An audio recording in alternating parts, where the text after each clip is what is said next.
कहानी की शुरुआत होती है नारुमी से, जो कि यहाँ पे कॉस्ट्यूम पहन करके लगातार सर्कस की पैम्पलेट्स बांट रहा होता है कि तभी एक छोटा सा लड़का एक बड़े से सूट के साथ उससे टकरा जाता है। अब यहाँ पे वो पैम्पलेट मिलने के बाद ये लड़का बोलता है कि क्या तुम मेरे को सर्कस में लेके जा सकते हो, लेकिन यहाँ पे नारुमी ऐसा करने से मना कर देता है क्योंकि उसको शक होता है कि शायद ये लड़का अपने घर से भाग गया है। लेकिन जब वो लड़का उदास होकर उधर से जाने लगता है तब यहाँ पे नारुमी को कुछ हो जाता है। उसको लगातार सफोकेशन हो रहा होता है और वो यहाँ पे सांस नहीं ले पा रहा था, तो वो यहाँ पे लगातार अजीब हरकतें कर रहा होता है ताकि कोई उसके सामने हंस दे। अब यहाँ पे कई सारे लोग उसकी हरकतें को देख करके उसके आसपास आ तो जाते, लेकिन कोई भी हंसता नहीं है और उमर नहीं वाला था कि तभी यहाँ पे वो छोटा सा लड़का जो उससे पहले टकराया था वो हंस देता है और उसके हंसने की वजह से यहाँ पे इसका सफोकेशन रुक जाता है और नारुमी की जान बच जाती है। लेकिन फिर इसके थोड़ी देर के बाद हम देखते हैं कि उस छोटे बच्चे के आसपास 3 लोग आ जाते हैं और वो यहाँ पे इस बच्चे को अपने साथ लेकर के जाने लगते हैं। नारुमी ये सब देख लेता है और उसको ये लग रहा होता है कि शायद ये तीनों इस बच्चे को किडनैप कर रहे हैं क्योंकि यहाँ पे बच्चा बहुत दुखी था। तभी नारुमी यहाँ पे इन तीनों को आकर रोकता है और तीनों से फाइट करने लगता है, लेकिन फाइटिंग के दौरान वो एक का गर्दन तोड़ देता है तो दूसरे का कंधा। लेकिन थोड़ी देर के बाद ये दोनों ही अपने आप को ठीक कर लेते हैं और ये देखने के बाद यहाँ पे नारुमी की भी फट जाती है। तभी छोटा बच्चा बोलता है कि मैं एक आइडिया देता हूँ, यहाँ से भाग लेते हैं और नारुमी बोलता है कि तुमने सही कहा। ये दोनों भागते हुए स्टेशन में आ जाते हैं और वहां से एक ट्रेन पकड़ लेते हैं कहीं और जाने के लिए। अब ट्रेन में ही लोग बैठती है कि तभी यहाँ पे नारुमी बोलने लगता है कि वो तीनों कौन थे,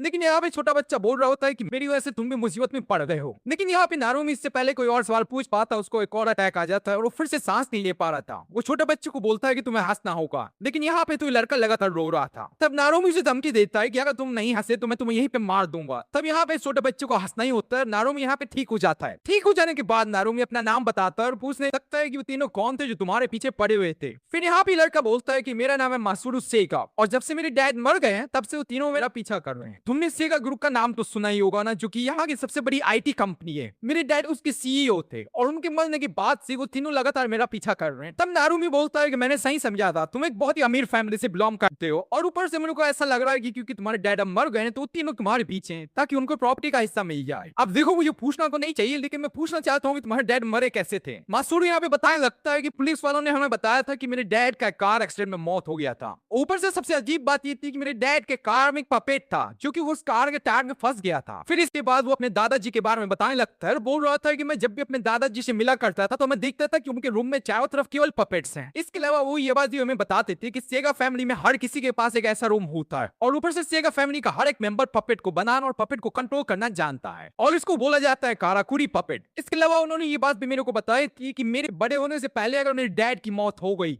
या फिर कुछ ऐसी चीजें होने लगी जो कि नहीं होनी चाहिए थी, तब उन्होंने मेरे को बोला था कि मैं सूटकेस को अपने साथ लेकर के भाग जाऊं और फिर आगे चल करके सिरोगाने मेरे पास आएगी मेरी मदद करने के लिए। नारुमी यहाँ पे पूछता है कि सिरोगाने कौन है, लेकिन यहाँ पे मासूरू बोलता है कि मेरे को भी इसके बारे में कुछ नहीं पता, बस दादाजी ने ये बोला था कि सर्कस के आसपास मेरे को सिरोगाने मिलेगी। यही कारण है कि मैंने तुमसे उधर पे बोला था कि मेरे को सर्कस के पास लेकर के चलो। लेकिन तब यहाँ पे ट्रेन के अंदर वो आदमी आ जाता है जो कि शुरू से सेगा का पीछा कर रहा था। अब यहाँ पे नारुमी उससे लड़ने तो चला जाता है, लेकिन नारुमी उसको हरा नहीं पाता। अब यहाँ पे नारुमी ये सोच रहा होता है कि उसे कैसे भी करके सेगा को यहाँ से कहीं दूर लेके जाना होगा। लेकिन उतने देर में जो दूसरा आदमी है वो यहाँ पे ट्रेन के आगे आ जाता है और ट्रेन की रफ्तार कम तो हो जाती है, लेकिन इस चक्कर में ये आदमी मारा जाता है। और फिर यहाँ पे नारुमी को पता चलता है कि ये आदमी पपेट है, जिसके बाद वो समझ जाता है कि जिस आदमी से वो लड़ रहा है वो भी एक पपेट ही होगा। अब यहाँ पे ट्रेन तो अपने पटरी से उतर गई थी और सेगा लगातार यहाँ पे नारुमी को बोल रहा था कि मुझे माफ कर देना, मुझे लगा तुम स्ट्रांग हो गई, यही कारण है कि मैंने तुम्हारी मदद लेने की कोशिश की, लेकिन मेरी वजह से तुम भी मरोगे, मुझे अकेले ही मर जाना चाहिए था। लेकिन तब यहाँ पे नारुमी को एक थप्पड़ मार करके बोलने लगता है कि देखो हर एक इंसान जीना चाहता है और अगर तुम जीना चाहते हो तो तुम्हें उसके लिए फाइट करना होगा और ऊपर से अगर तुम्हें मदद मांगनी है तो मदद मांगो और ऊपर से जब तक तुम मेरे साथ हो कोशिश करना कि तुम लगातार मुस्कुराते रहो ताकि मैं ना मर जाऊं। इतना बोलने के बाद वो उस पपेट से लड़ने के लिए चला जाता है, लेकिन यहाँ पे जब ट्रेन रुक जाती है एक जगह पे तब सेगा बाहर आता है और वो देखता है कि उसके सामने एक पपेट है जो कि उसकी तरफ बढ़ रहा है और उस पपेट को देखने के बाद वो चिल्लाता है सिरोगाने और तब एक लड़की वो उसके सामने आ जाती है जो कि उसका सूटकेस लेती है और उसके अंदर से पपेट निकालती है और फिर उसके बाद वो सामने वाले पपेट को हरा देती है। इसके बाद वो चली जाती है सेगा के पास और उसको बताने लगती है कि मैं सिरोगानी हूँ जिसको तुम्हारे दादा ने हायर किया था ताकि मैं तुम्हारी जान बचा सकूं, क्योंकि उन्होंने मुझे और मेरी माँ को एक अच्छी जिंदगी दी थी और मरने से पहले उन्होंने वादा लिया था कि मैं तुम्हारी प्रोटेक्शन करूं। लेकिन तभी यहाँ पे नारुमी जब बाहर आता है तो वो पूछने लगता है कि सब चल क्या रहा है और यहाँ पे सेगा जो है नारुमी को देख के खुश हो जाता है। वो तुरंत उसके पास जाना चाहता था, लेकिन बीच में आ जाती है सिरोगाने, वो यहाँ पे तुरंत ही अपने पपेट से हमला कर देते हैं नारुमी के ऊपर। लेकिन बाद में यहाँ पे सेगा उठकर रुकने के लिए बोलता है। तब यहाँ पे लड़की बोलने लगती है कि देखो मुझे इसके दादा ने हायर किया था ताकि मैं इसकी की जान बचा सकूं, लेकिन मुझे नहीं पता कि तुम कौन हो। तब यहाँ पे नारुमी बोलने लगता है कि मैं वो हूँ जो लगातार सेगा की जान बचा रहा है, और ऊपर से एक बात बताओ कि तुम्हारे पास भी एक पपेट है, तो मुझे तो तुम्हारे ऊपर शक हो रहा है, और अगर तुम्हें सही में सेगा की जान बचाने की रखा गया है तो इतने समय से तुम कहाँ थी। लेकिन यहाँ पे शिरोगाने कुछ भी बोल नहीं पाती और तुरंत नारुमी के ऊपर हमला कर देती है। यहाँ पे नारुमी भी उसके पपेट से बचते हुए उसके पास चला जाता है हमला करने के लिए, लेकिन बीच में सेगा आ जाता है दोनों को रोकने के लिए और उसको चोट लग जाती है। अब ऐसा होने के बाद यहाँ पे शिरोगाने तुरंत ही अपने पपेट को वापस से सूटकेस के अंदर डाल देती है और फिर बोलने लगती है कि मुझे लेकर के जाना होगा मास्टर को किसी सेफ जगह पे। नारुमी यहाँ पे पूछता है कि तुम कहाँ जाओगे, लेकिन शिरोगाने उसको कोई जवाब नहीं देती। वो बस इतना बोलने लगती है कि तुम्हें अपनी जिंदगी में वापस चले जाना चाहिए, और इतना बोलने के बाद वो उधर से चली जाती है। लेकिन जब यहाँ पे नारुमी बाहर आता है तो देखता है कि ट्रेन के एक्सीडेंट की वजह से कई सारे लोग ऑलरेडी घायल हो चुके हैं। तब उसको याद आता है कि सेगा की वजह से ये सब हुआ है, और वो सोचने लगता है कि अगर उसने सेगा की मदद नहीं की उसको किसी और जगह पहुंचाने में, तो हो सकता है सेगा के पीछे लगातार ऐसी पपेट्स आते रहेंगे जिसकी वजह से शहर में कई सारे बड़े एक्सीडेंट हो सकते हैं, और उनकी वजह से लोग हंसना छोड़ देंगे, फिर लगातार लोग दुखी रहेंगे, और अगर लोग दुखी रहेंगे तो हो सकता है मैं भी मर जाऊं। इसलिए वहां पे हम देखते हैं कि जब शिरोगानी लगातार टैक्सी का वेट कर रही होती है और कोई भी टैक्सी उसके लिए रुक नहीं रहा था, लेकिन तभी यहाँ पे आ जाता है नारुमी ड्रेस चेंज करके, और वो बता रहा होता है कि एक तो आज संडे है और ऊपर से जिस तरीके का तुमने कॉस्ट्यूम पहना हुआ है उसको देखने के बाद तो कोई भी टैक्सी वाला तुम्हारे पास नहीं रुकने वाला। एक काम करूं, मैं इस शहर को अच्छे से जानता हूँ, इसलिए मेरी जान पहचान में डॉक्टर है, उसके पास हम चलते हैं और वहां जाकर के हम सेगा का इलाज करवा देंगे। मुझे पता है कि अभी भी तुम मुझ पर भरोसा नहीं करती हो, लेकिन याद रखना कि सेगा की हालत तुम्हारी वजह से है, इसलिए मेरे पीछे चलो। फिर इसके बाद ये लोग एक क्लिनिक में आ जाते हैं और यहाँ पे डॉक्टर इलाज भी कर देते हैं सेगा का। फिर इसके बाद यहाँ पे शिरोगाने नारुमी से पूछ रही होती है कि तुम हमारी मदद क्यों कर रहे हो, तो यहाँ पे नारुमी बस इतना बोल रहा होता है कि मैं ये तुम दोनों के लिए नहीं कर रहा हूँ, मैं ये खुद के लिए कर रहा हूँ। और फिर इतना बोलने के बाद नारुमी यहाँ पे अपने डिसीज के बारे में वो बताने वाला था शिरोगानी को, लेकिन तभी वो लोग विंडो के पास देखते हैं कि एक आदमी अपने पपेट के साथ खड़ा है। जब ये लोग बाहर आते हैं तो आदमी बोलने लगता है कि तुमने पिछली बार मेरे सारे पपेट्स को हरा दिया था, लेकिन इस बार जिस पपेट को मैं लेकर के आया हूँ बहुत ज्यादा पावरफुल है। अब इतना जब वो बोल ही रहा है तब यहाँ पे नारुमी उससे पूछने लगता है कि तुम्हें किसने हायर किया है और तुम इस बच्चे के पीछे क्यों पड़े हो, लेकिन यहाँ वहाँ पे आदमी कुछ भी नहीं बताता और डायरेक्ट हमला कर देता है शिरोगाने पे। तब यहाँ पे शिरोगाने भी अपने पपेट को ले आती है और फिर उसके बाद दोनों आपस में लड़ने लगते हैं। अब यहाँ पे जो आदमी था ये बहुत कॉन्फिडेंट था अपने पपेट को लेकर के, क्योंकि इसके पपेट की रफ्तार भी ज्यादा थी और इसका पपेट दिखने में बहुत बड़ा था, लेकिन इसके बावजूद भी यहाँ पे शिरोगाने अपने पपेट से बहुत ही आराम से इस दूसरे पपेट के हथियार को रोक लेती है। ये देखने के बाद तो ये आदमी भी डर जाता है और उसको बिलीव नहीं हो रहा होता है कि इतनी छोटी सी हाइट होने के बावजूद भी पपेट मेरे पपेट का हथियार रोक सकता है। लेकिन फिर उसके बाद यहाँ पे शिरोगाने उसका हथियार तोड़ देती है और फिर वो डायरेक्ट उसका सिर ही पकड़ लेती है। ये देखने के बाद यहाँ पे आदमी अपने पपेट को पीछे धकेलने की कोशिश कर रहा था, लेकिन ऐसा कर नहीं पा रहा था क्योंकि शिरोगाने उसको कहीं जाने नहीं देती, और फिर वो अपने पपेट को कई बार घुमाने लगती है और फिर वो दूसरे पपेट को आराम से हरा देती है। अब यहाँ पे इसका पपेट तो हार जाता है, लेकिन उसके बावजूद भी यहाँ पे सेगा पकड़ा जाता है, क्योंकि जब ये सब लोग लड़ने में यहाँ पे बिजी थे तब पीछे से 3 लोग आकर के सेगा को पकड़ लेते हैं और तीनों यहाँ पे चाकू के दम पे ही बोल रहे होते हैं कि सेगा को हमारे हवाले कर दो। लेकिन यहाँ पे जो आदमी था बाहर खड़ा वो इनके साथ मिला हुआ था, तो वो यहाँ पे अपने आदमी को बोल रहा होता है कि काम करो उस बच्चे को मार दो, लेकिन इससे पहले ऐसा हो पाता है यहाँ पे नारुमी आकर के तीनों को हरा देता है और फिर ये आदमी अपने लोगों के साथ यहाँ से भाग जाता है। लेकिन जब डॉक्टर वहां पे आता है तो देखता है कि रूम में काफी सारी चीजें बिखरी हुई हैं, कुछ चीजें तो टूट गई हैं। ये सब देखने के बाद डॉक्टर पूछ रहा होता है कि यहाँ पे क्या हुआ। फिर यहाँ पे सेगा रोते हुए बता रहा होता है कि पहले तो ट्रेन का एक्सीडेंट हो गया और फिर आपके रूम का हालत भी मेरी वजह से हुआ है,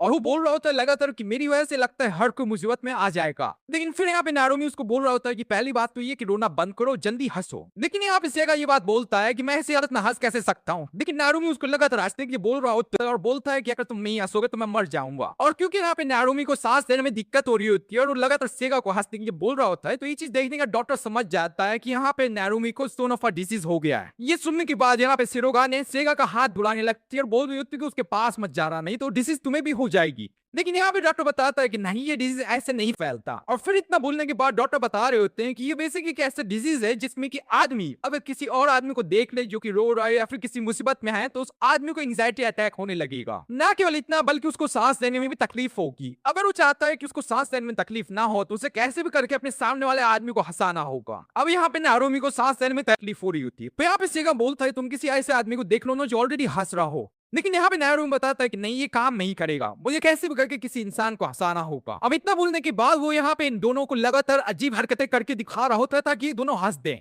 लेकिन यहाँ पे कोई हंसता ही नहीं। तब यहाँ पे नारुमी बोलता है कि तुम लोग बेकार हो। इतना बोलने के बाद वो बाहर चला जाता है किसी और को हंसाने के लिए, लेकिन यहाँ पे सेगा भी उसके पीछे जाने वाला था। तब यहाँ पे शिरोगाने बोलती है तुम उसका पीछा क्यों कर रहे हो, उसको छोड़ दो अपनी हालत पे। लेकिन यहाँ पे सेगा बोलता है कि नहीं, मैं ऐसा नहीं करने वाला। उस आदमी ने मेरी मदद की है और मैं अब इसकी मदद करना चाहता हूँ। अब यहाँ पे नारुमी एक स्टोर में आ जाता है ताकि वो लोगों को हंसा सके, लेकिन यहाँ पे प्रॉब्लम ये होती है कि उसको सांस लेने में तकलीफ हो रही थी और यही कारण है कि अपने पेन की वजह से वो यहाँ पे किसी को हंसा नहीं पाता, उल्टा वो सबको डरा रहा होता है। तब स्टोर के अंदर सिरुगाने आकर के उसके सर पे टपली मार करके उसको बताने लगते हैं कि देखो, तुम यहाँ पे किसी को हंसा नहीं रहे हो, उल्टा तुम यहाँ पे सबको डरा रहे हो। और ये बात यहाँ पे नारुमी को पता चल जाती है। लेकिन फिर इसके बाद सिरुगाने उसके सिर पे एक और बार टपली मारती है और फिर इस बार नारुमी गुस्सा हो जाता है और दोनों आपस में लड़ने लगते हैं। अब यहाँ पे जितने भी लोग थे स्टोर के अंदर, उनको ऐसा लग रहा था कि ये लोग सर्कस में काम करते हैं, क्योंकि सिरुगाने का ड्रेस बहुत ही अजीब था और इन दोनों को ऐसे लड़ते हुए देख यहाँ पे हर कोई हंसने लगता है। तब जाकर के यहाँ पे नारुमी की जान बच जाती है। फिर इसके बाद नारुमी इन दोनों को ले आता है अपने घर पे, जहाँ पे सिरुगाने इन दोनों के लिए खाना बनाती है। फिर इसके बाद जब यहाँ पे नारुमी सेगा से मिलता है तो पूछने लगता है तुम्हारा कोई रिलेटिव नहीं है क्या? तो यहाँ पे सेगा बताता है कि देखो, मैं सेगा फैमिली के अंदर केवल 3 साल पहले ही आया हूँ और मुझे अपने किसी भी रिलेटिव के बारे में कुछ नहीं पता, क्योंकि वो लोग मेरी माँ को मिस्ट्रेस बुलाया करते थे। अब ये सुनने के बाद तो यहाँ पे नारुमी भी थोड़ा सा हैरान था। फिर इसके बाद यहाँ पे सेगा पूरी कहानी बताते हुए बोलने लगता है कि मैं अपनी माँ के साथ अलग रहा करता था। देखिए, मेरी माँ की मौत के बाद अचानक से एक दिन एक घर पे एक लॉयर आता है जो कि बताता है कि अब से मैं सेगा फैमिली का एक हिस्सा हूँ।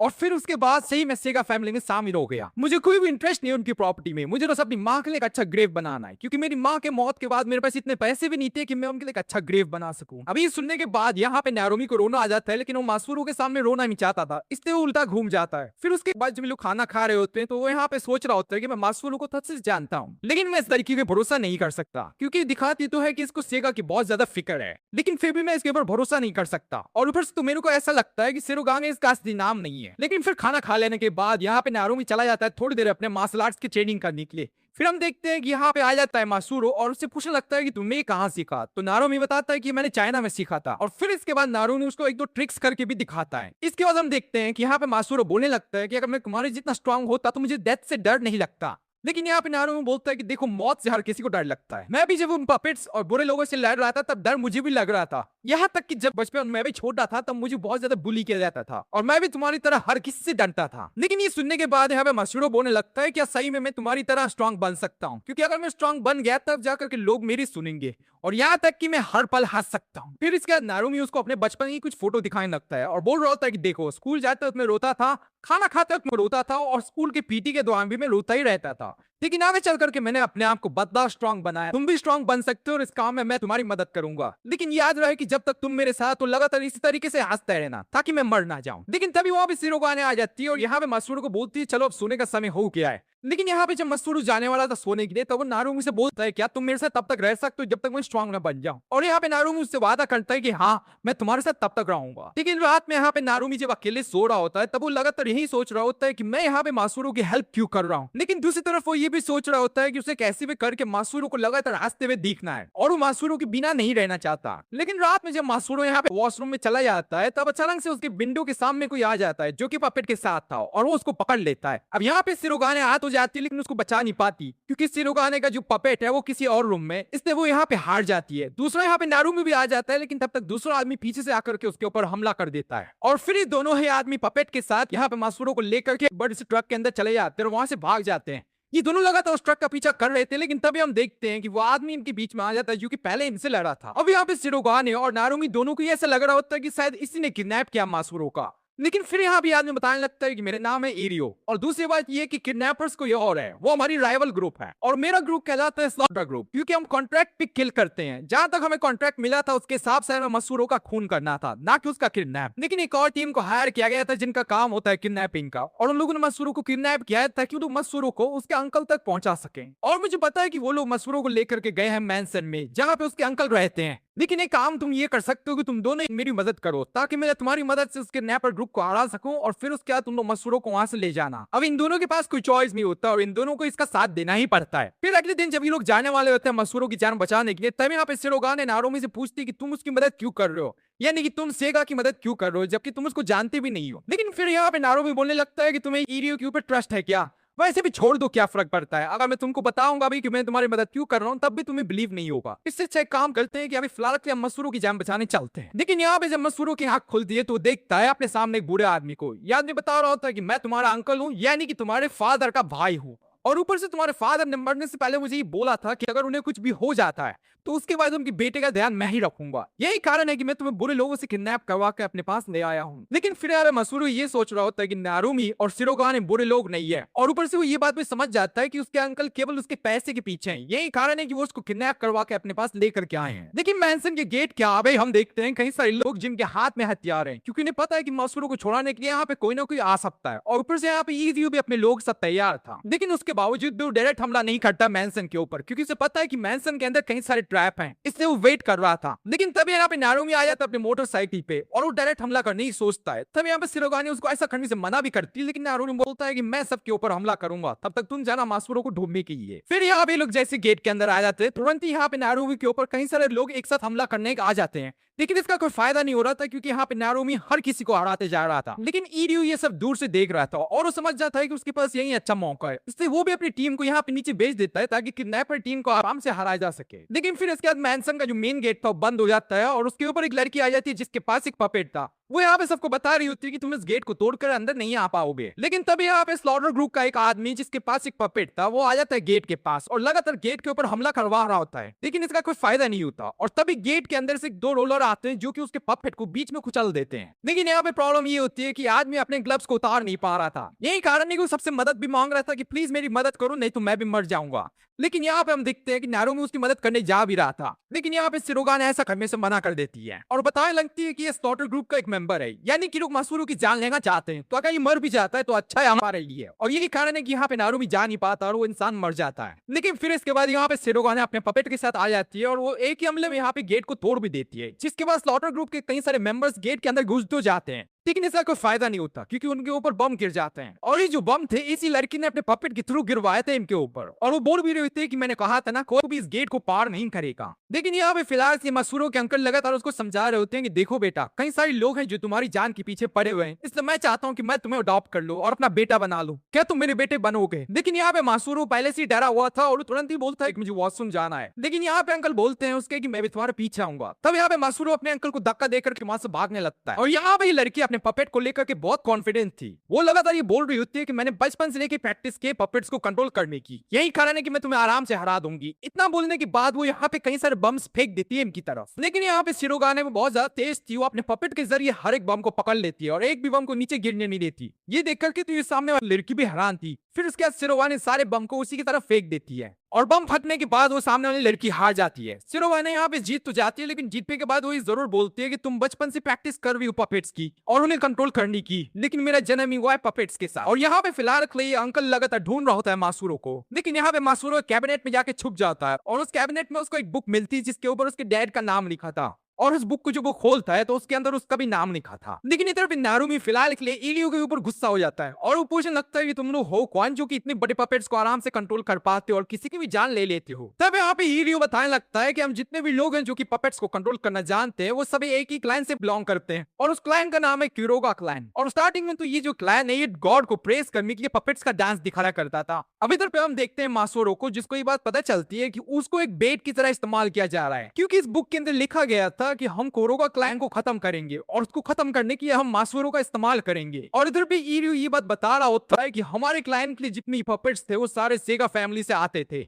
लेकिन स्टार्टिंग में तो हम उनको पैसा दिया करते थे, लेकिन आगे चल करके सेगा फैमिली हमें पैसा दिया करती थी ताकि हम उनके द्वारा बनाए गए पपेट्स को टेस्ट कर सके। अब बेसिकली उनके द्वारा जो बनाए गए पपेट्स थे वो सारे एक वेपन थे, यानी कि उनके अंदर ऐसे हथियार थे जो कि किसी भी इंसान को आराम से खत्म कर सकते थे। लेकिन इससे पहले कि वो कुछ और बता पाता है, यहाँ पे शिरोगाने बोलती है कि चलो अब जल्दी करो। इससे वो बोलता है कि ठीक है, अगर हम जिंदा बचे तो मैं तुम्हें पूरी बात बता दूंगा। फिर इसके बाद लोग आगे जा रहे होते हैं कि तभी अचानक से एक ट्रैप होता है जिसके ऊपर ये लोग पांव रख देते हैं और यहाँ पे शिरोगाने उस ट्रैप के अंदर गिरने वाली थी, लेकिन यहाँ पे नारुमी उसका हाथ पकड़ लेता है और यहाँ पे मासूरो को अपने डैड की इस बुक को पढ़ने के बाद ये पता चलता है कि एक्चुअली उसके डैड इस पूरे क्लैन को खत्म करना चाहते थे, यानी कि कुरोगा क्लैन को खत्म करना चाहते थे। इसलिए उन्होंने यहाँ पे मासूरो के हवाले अपनी पूरी प्रॉपर्टी कर दी, क्योंकि ऐसा होने के बाद कई सारे लोग कुरोगा क्लाइन के मेंबर्स को हायर करेंगे मासूरो को किडनैप करवाने का या फिर उसको खत्म करने का। और ऐसा होने के बाद कुरोगा क्लाइन के सारे मेंबर्स आपस में लड़ते बैठेंगे, जिसके बाद होगा यूं कि सारे क्लाइन के मेंबर मर जाएंगे। अब ये पढ़ने के बाद यहाँ पे मासूरो को बहुत बुरा लगता है, लेकिन तभी उसके अंकल उसे ढूंढ लेते हैं और यहाँ पे नारुमी पूरी कोशिश कर रहा होता है शिरोगाने की जान बचाने की, लेकिन यहाँ पे प्रॉब्लम ये होता है कि नारुमी को फिर से वो अटैक आ जाता है, यानी कि उसको सांस लेने में तकलीफ हो रही होती है। तब यहाँ पे शिरोगाने बोलती है कि काम काम करो, तुम मुझे छोड़ दो, जाओ और मासूरो की जान बचाओ। लेकिन यहाँ पे नारुमी ये बोलने लगता है कि तुम क्या एक पपेट बन गई हो, क्योंकि अगर तुम्हें खुद की लाइफ की परवाह नहीं है और तुम अपनी खुद की लाइफ बचाना नहीं चाहती तो तुम दूसरों की लाइफ क्या बचाओगी। लेकिन इतना बोलती है यहाँ पे नारुमी का पकड़ छूट जाता है और वो दोनों ही अब नीचे गिर रहे होते हैं।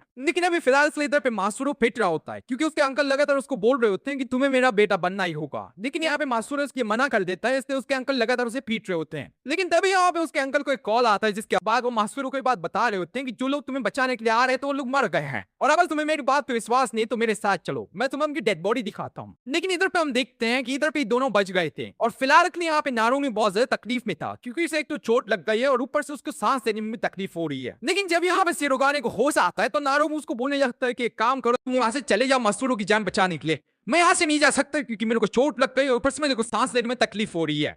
तब यहाँ पे शिरोगाने बोलती है क्या मैं तुम्हारे लिए कुछ कर सकती हूँ। इसके बाद यहाँ पे नारुमी लगातार उसे हंसाने की कोशिश करता है लेकिन शिरोगाने हंसती नहीं है। फिर यहाँ पे शिरोगाने बोलती है कि जब तक मैं हंसूंगी नहीं मैं यहाँ से नहीं जाने वाली। लेकिन यहाँ पे नारुमी समझ जाता है कि शिरोगाने हंस नहीं पाएगी, इसलिए वो डिसाइड करता है कि उसे कैसे भी करके मासूरो की जान बचानी है। इसलिए वो ये सोच रहा होता है कि उस शिरोगाने को एक जोक सुनाएगा और जब शिरोगाने हंसेगी नहीं तो वो यहाँ से उसको जाने के लिए बोल देगा। लेकिन यहाँ पे नारुमी जानबूझ करके बोलता है क्या तुम मेरी गर्लफ्रेंड बनोगी। ये सुनने के बाद उसको लगता है कि शायद शिरोगाने इधर से चली जाएगी क्योंकि वो उसको हंसा नहीं पा रहा था। लेकिन यहाँ पे होता है क्योंकि यहाँ पे शिरोगाने उसको प्यार से देखने लगती है और बोलती है मुझे नहीं पता। अब उसको ऐसे देखने के बाद यहाँ पे नारुमी का जो अटैक था वो रुक जाता है और यहाँ पे नारुमी भी सोच रहा होता है कि उसका ये अटैक चला कैसे गया। लेकिन यहाँ पे हम देखते हैं कि फिलहाल के लिए शिरोगाने उससे माफी मांग रही होती है और बोल रही होती है कि तुम मुझे हंसा नहीं पाया और ना मैं हंस पाई, प्लीज मुझे माफ कर देना, लगता है मैं भी एक पपेट बन गई हूँ। और इधर पे मासूरो देख लेता है कि दोनों जिंदा हैं। तब जाकर के मासूरो यहाँ पे तुरंत फायर एक्सटिंग्विशर लाता है और अपने अंकल के ऊपर छोड़ देता है और फिर उसके बाद वो तुरंत एक चेयर से यहाँ पे विंडो को तोड़ देता है और जाकर के उस पर खड़ा हो जाता है। और इधर पे हम देखते हैं नारुमी को जो कि उससे पूछ रहा होता है कि क्या मतलब है कि तुम भी एक पपेट बन गई हो। तब यहाँ पे शिरोगाने ये बताने लगती है कि मुझे मेरे बारे में ज्यादा कुछ नहीं पता, बस मुझे इतना पता है कि मेरा जन्म हुआ था फ्रांस में और वहीं पे मैं पली बड़ी। इसके अलावा मुझे नहीं पता कि मेरे पेरेंट्स कौन थे। मुझे बचपन से ही पपेट्स को कंट्रोल करना सिखाया जाता और जो मेरी टीचर थी वो लगातार मुझे सिखाती थी कि ह्यूमंस फीलिंग को अंदर से निकाल दो और उसके बाद तुम सिर्फ एक पपेट बन जाओ जो कि पपेट को कंट्रोल करना जानती है। फिर आगे चल करके मेरे को एक मिशन दिया गया जहां पे मुझे ऑटोमेट्स को खत्म करना था, यानी कुछ ऐसे पपेट्स जो कि अपने आप ही चलते हैं। मैंने लगातार उनको खत्म किया लेकिन फिर बाद में मेरे को ये मिशन दे दिया गया और लगातार पपेट्स को खत्म करने की वजह से मैं भी एक पपेट बन गई हूँ। मुझे तो ये भी नहीं पता कि मुस्कुराते कैसे हैं। लेकिन तब यहाँ पे नारुमी ये बोलने लगता है कि मुझे लगता है तुम्हें मुस्कुराना आता है लेकिन तुम दिखाना नहीं चाहती हो और याद रखना तुम कोई पपेट नहीं हो, तुम भी एक इंसान ही हो। अब इधर पे मासूरो खड़ा तो हो जाता है विंडो पे लेकिन वो जब नीचे देखता है तो उसको डर लग रहा होता है। यहाँ पे उसके अंकल बोलते भी है कि मैं तुम्हें नहीं मारूंगा लेकिन नीचे आ जाओ,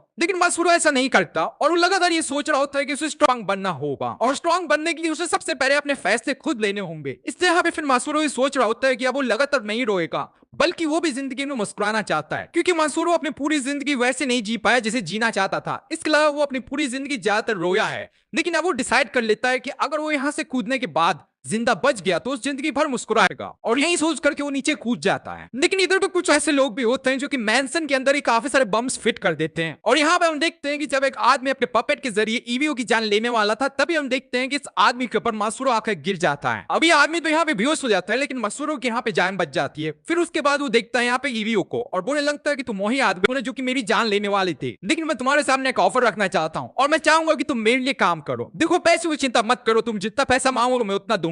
लेकिन यहाँ पे एरियोस ये सोच रहा होता है कि यार ये कैसा बच्चा है जो कि इतने ऊपर से गिरा है लेकिन उसके बावजूद भी बच गया है और ऊपर से अब मेरे साथ नेगोशिएट कर रहा है और बोल रहा है कि मैं इसके लिए काम करूं। लेकिन फिर इसके बाद वो मसारो को ही बोलने लगता है कि देखो मसारो, भले तुमने मेरी जान क्यों ना बचाई हो लेकिन मैं अपने क्लाइंट पे धोखा नहीं दे सकता, यही कारण है कि मुझे तुम्हें मारना तो होगा ही। लेकिन इतना सुनने के बाद यहाँ पे मसारो वो बुक देता है जो कि उसके फादर की थी और उसको पढ़ने के बाद ये लोग को समझ में आता है कि इनको फंसाया जा रहा है, यानी कि यहाँ पे मसारो की मदद से इनके पूरे क्लाइंट को खत्म करने की कोशिश की जा रही है। और इतना पढ़ लेने के बाद फिर यहाँ पे बोलने लगता है चलो अब ये बता दो कि तुम मुझे पे कितना करोगे। और यहाँ पे नारुमी और शिरोगाने जब एक जगह से निकल करके किसी और जगह जाने वाले थे तभी उनके सामने वो लोग देखते हैं कि एक आदमी है जो कि इस डॉटर ग्रुप का होता है, वो यहाँ पे दूसरे आदमी से हार जाता है और ये दूसरा आदमी उसका वहां पे सिर काट देता है। लेकिन इधर पे हम देखते हैं कि अंकल को ये लग रहा होता है कि मसारो मर चुका है, लेकिन तभी उसको एक कॉल आता है और बताया जाता है कि मसारो अभी जिंदा है। ये सुनने के बाद ये खुश तो हो जाता है लेकिन तभी वहां पे मसारो इरियो के साथ आ जाता है। अब वैसे तो यहाँ पे इरियो बोलने लगता है कि छोटा बच्चा तुम्हें मारना चाहता है, लेकिन यहाँ पे मसारो अपने अंकल की जान नहीं लेता बल्कि वो ये बोलता है कि आप ये सब रोक दो।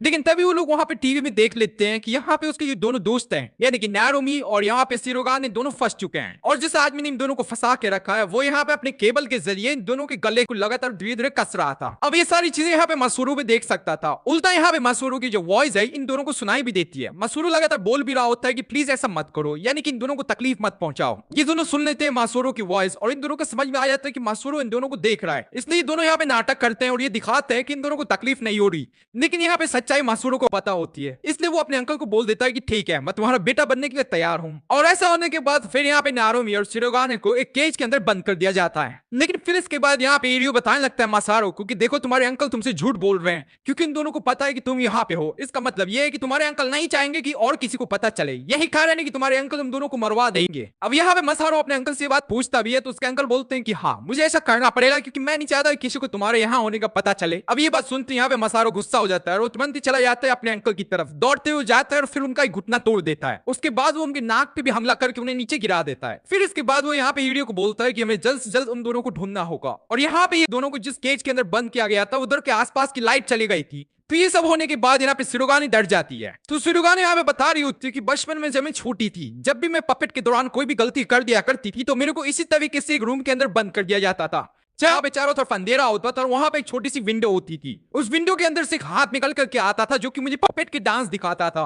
वो चीज देखने के बाद मैं बहुत ज्यादा डर जाया करती थी और अभी मुझे ऐसा ही लग रहा है कि मेरे सामने वही विंडो है। लेकिन तभी यहाँ पे नारुमी उसको अपने पास ले लेता है और बाद में बताने लगता है कि देखो मुस्कुराओ, क्योंकि कई बार डर का सामना हमें मुस्कुरा के करना पड़ता है और डर हमारे सामने कुछ कर नहीं पाता है, हम लगातार मुस्कुराते रहे। फिर यहाँ पे शिरोगाने बताने लगती है कि यही सेम बात मेरे को मसूरू के दादा ने भी बोली थी। उन्होंने मेरे को बोला था कि तुम एक पपेट बन गई हो, लेकिन मैं चाहता हूं कि तुम अपनी जिंदगी में मुस्कुराओ क्योंकि तुम मुस्कुराना भी भूल गई हो। लेकिन इसके अलावा मैं ये भी चाहूंगा कि तुम मसूरू की जान बचाओ और जब तुम ऐसा कर रही होगी तब तुम मुस्कुराना सीख जाओगी और फिर से एक इंसान बन जाओगी। लेकिन अभी फिलहाल के लिए मसूरू और इरियो बहुत ज्यादा दूर होते हैं। वो दोनों अपने पपेट के ऊपर बैठ करके सोच रहे होते हैं कि उन्हें कैसे भी करके नारुमी और शिरोगाने को छोड़ाना होगा, क्योंकि अभी फिलहाल के लिए दोनों टॉप फ्लोर के ऊपर है। तब यहाँ पे हम देखते हैं मसूरू को जो कि बोलता है कि हमें कैसे भी करके पपेट को वहां तक लेके जाना होगा, लेकिन इरियो ऐसा करने से मना कर देता है और बोलता है कि ऐसा हम नहीं कर पाएंगे। लेकिन यहाँ पे मसूरू बोलता है कि मैंने हर एक चीज कैलकुलेट कर ली है, हम ऐसा कर लेंगे। लेकिन जैसे वो दोनों ऐसा कर रहे होते हैं तभी अचानक से उनका पपेट स्लिप कर जाता है, वो नीचे गिर रहा था। लेकिन फिर इसके बाद यहाँ पे मसूरू कंट्रोल करने लगता है पपेट को और वो पपेट की गर्दन को बड़ा कर देता है, जिसके बाद फाइनली वो पहुंच जाता है नारुमी तक। लेकिन यहाँ पे नारुमी और शिरोगाने जब यहाँ पे इरियो को देखते हैं तो दोनों यहाँ पे मसूरू को बोलते हैं कि इससे दूर हो जाओ, ये तुम्हें मारने की कोशिश करने वाला है। लेकिन फिर यहाँ पे मसूरू बोलता है कि नहीं चिंता मत करो, ये मेरे लिए काम कर रहा है। और यहाँ पे इरियो बोलता है कि हाँ बच्चे ने सही बोला। लेकिन इतना बोलने के बाद वहां पे बेहोश हो जाता है। फिर तभी वहां पे वो आदमी भी आ जाता है जिसने कि नारुमी और शिरोगाने को पहले पकड़ा था। वो यहाँ पे आने के बाद ये धमकी देता है कि अगर यहाँ पे मसूरू तुम्हारे पास रहा तो मैं उसका हाथ काट दूंगा। लेकिन फिर हम देखते हैं कि यहाँ पे शिरोगाने भी अपना हाथ ले आती है। तभी आदमी बोलता है कि ठीक है, मैं तुम दोनों का ही हाथ काट दूंगा। लेकिन ये आदमी ऐसा कर पाता उससे पहले ही हम देखते हैं कि यहाँ पे नारुमी अपना हाथ बीच में ले आता है और इस आदमी के दोनों ब्लेड ही कट जाते हैं। फिर इसके बाद नारुमी यहाँ पे अपने स्पिरिचुअल एनर्जी का इस्तेमाल करता है और केज को तोड़ देता है, जिसके बाद ये लोग बाहर आ जाते हैं। लेकिन यहाँ पे नारुमी को लगातार इस बात पे गुस्सा आ रहा होता है कि इन सभी लोगों ने मिल करके यहाँ पे मसूरू को पीटा है, क्योंकि मसूरू को चोट आ गई है। तब जाकर के वो गुस्से में यहाँ पे इस आदमी को पीट करके बाहर कर देता है। लेकिन अभी फिलहाल के और भी कई सारे लोग हैं जो कि नारुमी का वेट कर रहे हैं और ये सब लोग यहाँ पे हमला तो कर देते हैं नारुमी के ऊपर, लेकिन नारुमी एक एक करके सबको हरा भी देता है। और ये सब देखने के बाद यहाँ पे ये दोनों भी हैरान थे और बोल रहे थे कि नारुमी कितना ज्यादा स्ट्रांग है। लेकिन जब यहाँ पे शिरोगाने का ध्यान होता है पूरा नारुमी की तरफ, तभी यहाँ पे एक लड़की जिसके पास पपेट होता है वो हमला कर देती है शिरोगाने के पांव के ऊपर और यहाँ पे शिरोगाने घायल हो जाती है। और जब यहाँ पे नारुमी का ध्यान चला जाता है शिरोगाने की तरफ तब उसको बंदी बना लिया जाता है। फिर इसके बाद यहाँ पे शिरोगाने अपने पपेट का इस्तेमाल करने की कोशिश तो करती है, लेकिन वो उठ नहीं सकती थी, इससे वो बहुत ज्यादा कमजोर थी। इससे दोनों यहाँ पे लगातार मसूरू को बोल रहे होते कि तुम्हें हाथ से भागना होगा।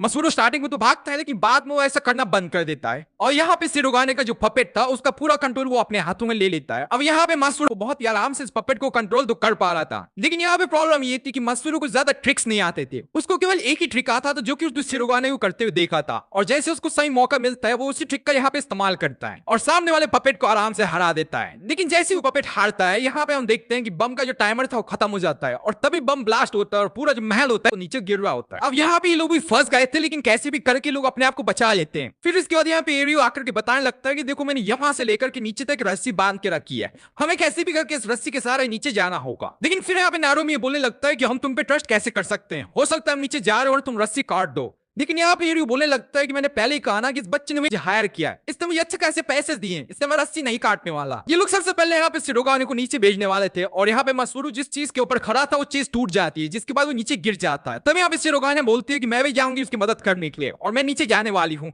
लेकिन यहाँ पे नारुमी उसको ऐसा करने से मना कर देता है और बोलता है कि अपने पाँव की तरफ ध्यान से देखो, तुम्हारे पाँव ऑलरेडी इंजर्ड है, यानी कि तुम खड़ी भी नहीं हो सकती, इसलिए मैं जाता हूँ मसूरू की जान बचाने के लिए और तुम चिंता मत करो, जब तक तुम नीचे पहुंचोगी हम दोनों भी वहां पे आ जाएंगे। लेकिन एन वक्त पे यहाँ पे नारुमी को अटैक आ जाता है, जिसके बाद उसको फिर से सांस लेने में तकलीफ हो रही होती है। और ये चीज देखने के बाद यहाँ पे सिरोगाने लगातार सोच रही थी कि उसको हंसना होगा, लेकिन वो हंस नहीं पा रही थी, तो वो यहाँ पे माफी मांगने लगती है। लेकिन यहाँ पे नारुमी उसके पास आकर के उसको बताने लगता है कि तुम माफी मत मांगो, इसमें तुम्हारी कोई गलती नहीं है, और फिर उसको नीचे धकेल देता है। इसके बाद वो मसूरू के पास आ तो जाता है, लेकिन तुरंत ही वहां पे कई सारी लकड़ियां गिर जाती है नीचे, और यहाँ पे वो मसूरू को जब गले लगा लेता है और अपने साथ लेकर के जाने वाला था तो सारी लकड़ियां उसी के ऊपर गिर जाती हैं। फिर यहाँ पे नारुमी बताने लगता है कि मेरे दादा जो हैं सर्कस में क्लाउन का काम किया करते थे और उनको भी वही बीमारी थी जो मुझे थी, वो भी लगातार बच्चों को हंसाया करते थे और मुझे भी चाहिए था कि मैं भी क्लाउन बन जाऊं ताकि मैं लगातार बच्चों को हंसा सकूं और इसी बहाने में अपनी बीमारी से मरने से बच जाऊं। लेकिन फिर इसके बाद मैं तुमसे मिला और जब तुम्हें हंसते हुए मैंने देखा तो तुम्हारी वजह से मेरी जान बच गई और फिर मैंने डिसाइड कर लिया कि मैं तुम्हारी जान बचा के रहूंगा। लेकिन तभी पूरी सीलिंग की उसके ऊपर आकर गिर जाती है और फिर इसके बाद वो यहाँ पे मसूरू को बताने लगता है कि अपना सिर नीचे करो और एक बात याद रखना कि चाहे कुछ भी हो जाए जिंदगी में लगातार हंसते रहना, हमेशा अपनी दिल की सुनना, और अगर तुम्हें रोने का मन करे तो रो भी लेना, लेकिन हंसना छोड़ना मत। और फिर रात भर ये दोनों उसी मैंसन के अंदर फंस जाते हैं। लेकिन सुबह होने के बाद हम देखते हैं कि यहाँ पे मसूरू जिंदा बचता है, लेकिन जब वो पीछे मुड़ता है नारुमी को देखने के लिए तो वो देखता है कि वहां पे नारुमी नहीं था, वहां पे बस उसका कटा हुआ हाथ था।